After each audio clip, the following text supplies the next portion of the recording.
हिंदी का बहुत ही important role होता है किसी भी एग्जाम के लिए। तो आज हम पहली क्लासेस के लेके आए हैं। आज हम जानेंगे कि ये जो ध्वनियाँ होती हैं इनके उच्चारण स्थान कौन कौन से होते हैं। ये देखिए फिगर के थ्रू हम जानेंगे, जिससे क्या होता है कि हमारे माइंड में वो कैप्चर कर जाए। अगर कभी भी हमसे वो एग्जाम में पूछता है तो हम इजी से आसानी से उसको हम बता सकते हैं। देखिए नासिक की क्या होता है, जिसको हम नासिका बोलते हैं, तो ये वाला भाग देखिए कहाँ पे होता है, ये वाला जो भाग होता है इसको बोलते हैं। दंत मूल होते हैं, ये स्थान होता है। इसके साथ साथ आप इसके वर्ण भी देख लीजिए कि कौन कौन से इसके वर्ण होते हैं। तो रा और ला होता है, ये दंत मूल कहलाता है। दंत कौन से होते हैं, तो वो ता वर्ग के होते हैं और सा वर्ग के होते हैं।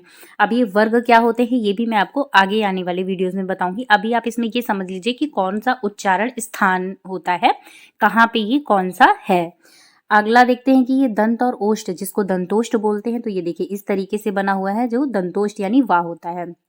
ओष्ठ बोलते हैं तो ये होठ है। ओष्ठ और कंठ से जो निकलते हैं ये कौन से होते हैं, तो ओ आओ आओ होता है। और इसके अलावा देखते हैं कि मूर्धा, मूर्धा बहुत इंपॉर्टेंट है, ये भी पूछता है। तो री जो है ये मूर्धा से निकलती है, तो मूर्धा कौन सा होता है, ये वाला पार्ट जो है ये मूर्धा होता है। इसी प्रकार से तालु होता है, तालु कौन सा स्थान होता है, तो ये होता है। इसी प्रकार तालु जो वर्ण होते हैं जिनको तालब भी बोलते हैं, तो वो ये स्थान होता है। इसके अलावा कंठ और तालु से जो पूछते हैं वो भी दिया हुआ है। कंठ तो आप जानते ही हैं किसको बोलते हैं, वो गला को बोलते हैं। अब देखिए कि हम जैसे कंठ मूल हो गया, जैसे कंठस्थ व्यंजन होते हैं, तो आपने पढ़ा होगा अकु विसर्जनीयाम कंठा, ऋतु रसाणाम मूर्धा, इचु एशानाम तालु, ए आय कंठ तालु, ओ आओ कंठोष्ठ, है ना। दंत मूल भी पढ़े होंगे, नासिक की भी पढ़े होंगे। तो इस तरीके से आप ट्रिक समझ लीजिए, या इस तरीके से आप छोटे छोटे वो दिए रहते हैं श्लोक टाइप में आए, इस तरीके से आप याद कर सकते हैं।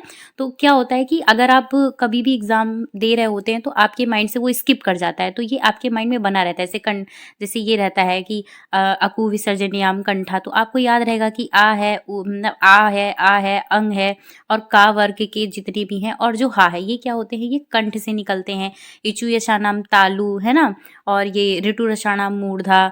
तो ये सारी चीजें आपको याद रहती है। मैं आपको इसका डिटेल वीडियो बता दूंगी। अभी आज की हम क्लास में बस इतना ही हमने देखा है कि ये कौन कौन से जो मूल स्थान है इनसे निकलते हैं। कभी कभी क्या होता है हमें वो भी नहीं याद रहते हैं, सिंपली उसने पूछ लिया है तालु से, तो हम बोल के भी कर सकते हैं तालु से, है ना। तालब से निकलता है, जैसे ई। तो देखिए जो ये वाला पार्ट है यहाँ पे हमारा ये टच कर रहा है।